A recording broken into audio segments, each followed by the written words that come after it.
Bobby Chris ngobrol segera dimulai. Dung dung dung dung.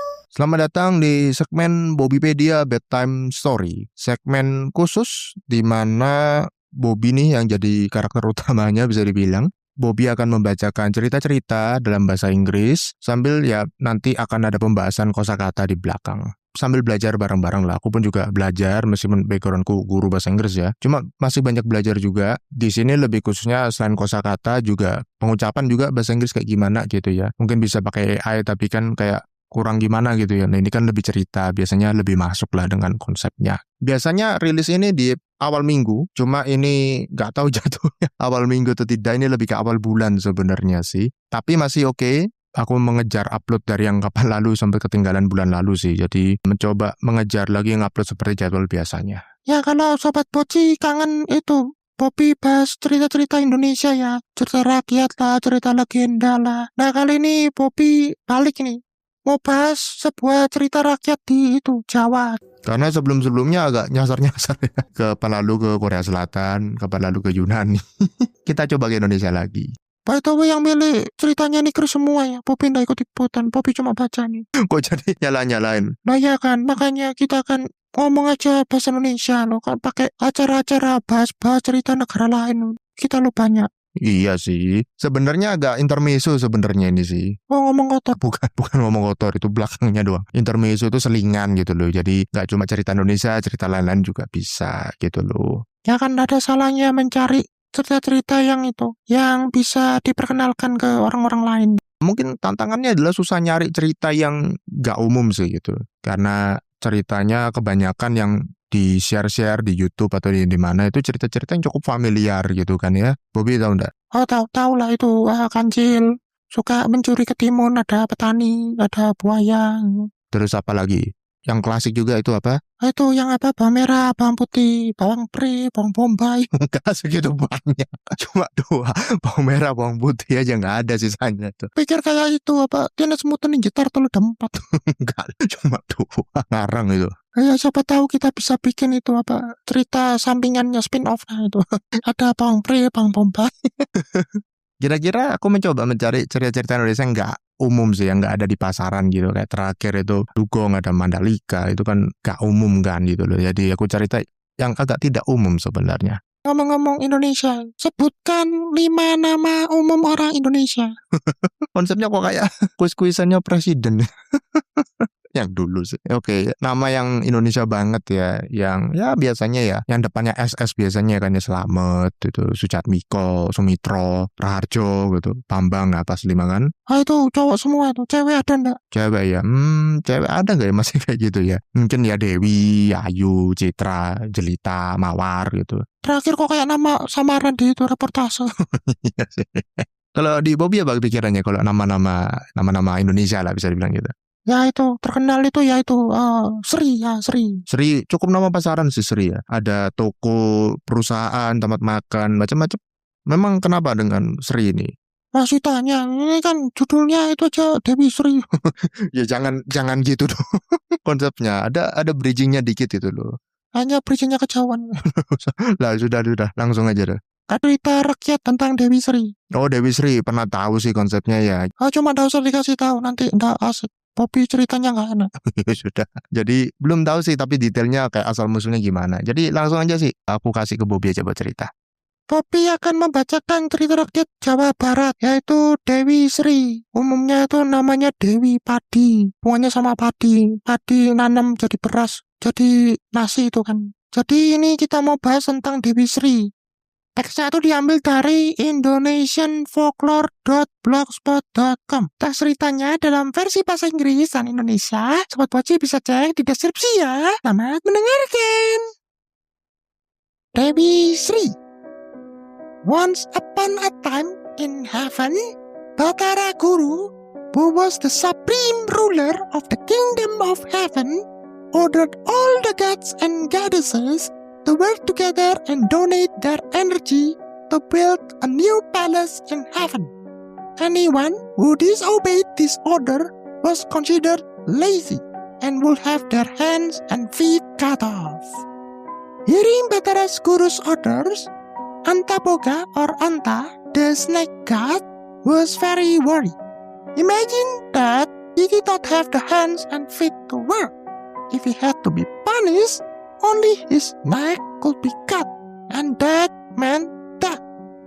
Anta was very scared, so he asked Batara Narada, Batara Guru's brother, for advice regarding the problem he was facing. But unfortunately, Batara Narada was confused and could not find a way to help the snake god. Desperate, Dewa Anta cried bitterly and mourned how bad his fate was. However, when Anta's tears fell to the ground, miraculously, 3 drops of tears turned into granules that sparkled like gems. The granules are actually eggs that have beautiful shells. Bharata Narada suggested that the eggs be offered to Batara Guru as a form of request so that he would understand and forgive Anta's shortcomings in not being able to work on building the palace. Carrying 3 eggs in his mouth, Anta left for Batara Guru's palace. On the way, Anta met an eagle. There are several versions that say a crow, who then greeted him and asked him where he was going. Because his mouth was full of eggs, Anta was just silent, unable to answer the bird's question. The eagle thought that Anta was arrogant, so he was very offended and angry. The bird also attacked Anta, who was panicked, scared, and confused. As a result, one of the eggs broke. Anta immediately hid behind the bushes, waiting for the eagle to leave. But the eagle kept waiting until Anta came out of the grass and attacked him again. The second egg was broken, and Anta immediately slithered and ran in fear to save himself. Now there is only one pearl egg that is safe, intact, and unbroken. The 2 broken eggs that fell to the ground transformed into 2 wild boars, Kalabuat and Buduk Basu.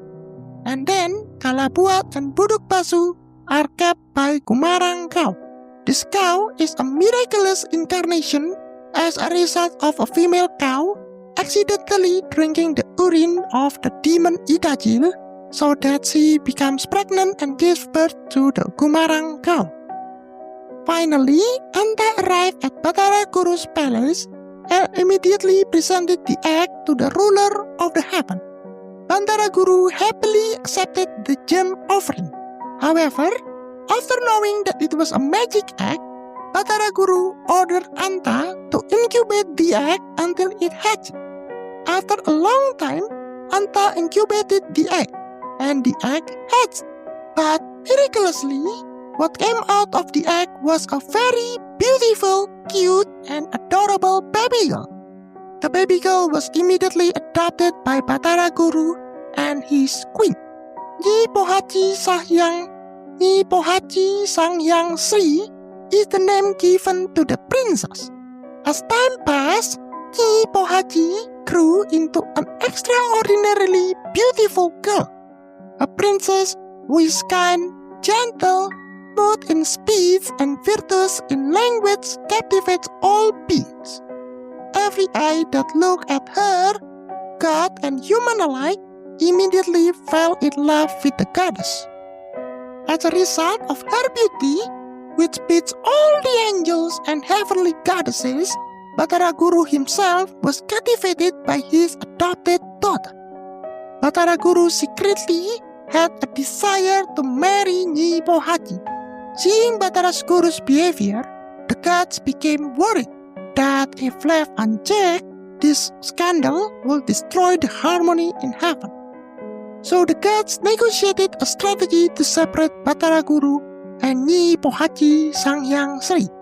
To protect the purity of Nyi Pohaci, as well as to maintain harmony in the household of the ruler of heaven, the gods agreed that there was no other way but to kill Nyi Pohaci. The gods collected all kinds of the deadliest venomous poisons and immediately put it in the drink of the princess. Nyi Pohaci soon died of poisoning. The gods panicked and feared because they had committed the grave sin of killing an innocent holy girl. Soon the body of the goddess was brought down to earth and buried in a remote and hidden place. The disappearance of Dewi Sri from heaven made Batara Guru, Anta, and all the gods grieve. However, something miraculous happened because of the purity and kindness of the goddess. Various plants emerged from inside her grave that were very useful for mankind. From her head emerged a coconut tree.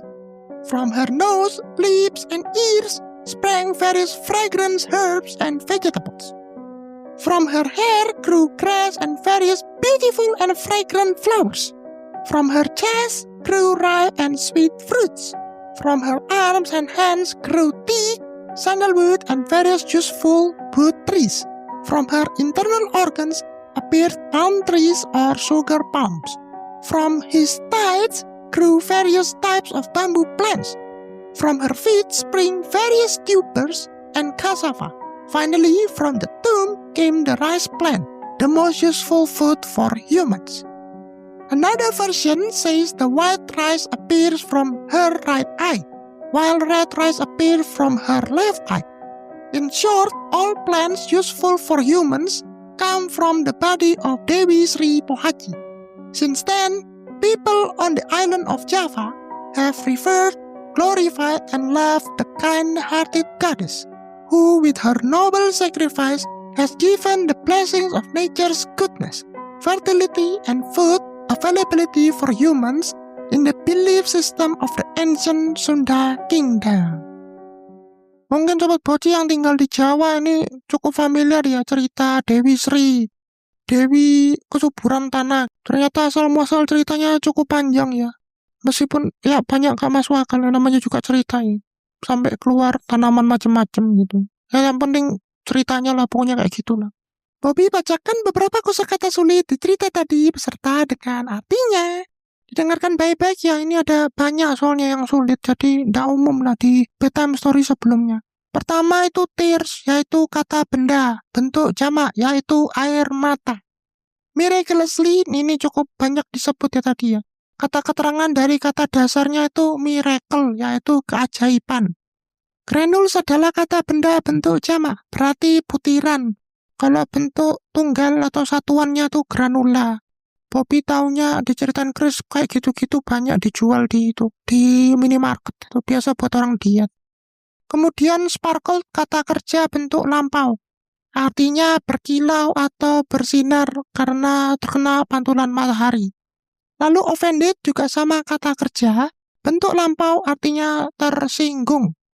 Slither adalah kata kerja bentuk lampau, yaitu melata. Ini bukan melata itu yang ngomong kagetin habis itu keluar kata-kata ayam atau apa itu bukan itu lata ya. Ini melata itu gerakan ular itu loh. Berikutnya intake, yaitu kata sifat, maksudnya utuh. Di konteks ini tadi telurnya tidak pecah. Boars atau tadi wild boars ya, itu kata benda jamak berarti babitan. Ya mungkin sama-sama babinya mirip sama pig, cuma beda. Babi itu yang pig maksudnya, itu biasa dipelihara, nah biasa dipotong jadi makanan. Tapi kalau yang babi hutan ya bisa sih buat makanan, tapi ini gak dipelihara, biasa liar bebas di hutan gitu. Lalu ada dua kata kerja yang hubungannya sama telur. Incubate yaitu mengerami telur sehingga menetas atau hatch. Extraordinarily yaitu kata keterangan berarti luar biasa. Artinya bagus ya tapi bukan luar biasa jelek gitu enggak. Fierce yaitu kata sifat berarti lemah lembut. Lalu desire bisa kata benda atau kata kerja artinya keinginan yang mendalam. Kemudian dua kata berikutnya, ini artinya sama-sama bahas racun, cuma beda jenis kata. Venomous itu kata sifatnya, poison atau venom itu di kata benda. Dua kata selanjutnya ini berkaitan dengan itu, religi, keagamaan, pokoknya kepercayaan gitu. Sin kata benda berarti dosa, dan innocent kata sifat berarti tidak berdosa atau tidak bersalah. Remote juga kata sifat. Di konteks ini bukan remote itu remote control buat jarak jauh, bukan ya, tapi lebih ke terpencil. Grief adalah kata kerja berarti berduka. biasanya karena kematian seseorang. Fragrant adalah kata sifat berarti wangi atau harum. Terakhir, 2 kata kerja bentuk lampau. Kaitannya ya mirip tadi tentang religi, kepercayaan spiritual. Revert artinya memuja, glorified itu mengagungkan. Hampir sama sih keduanya. Nah, gimana menurut Sobat Poci soal cerita Dewi Sri tadi? Tulis pendapat Sobat Poci di kolom komentar ya, biar bisa jadi lebih baik lagi.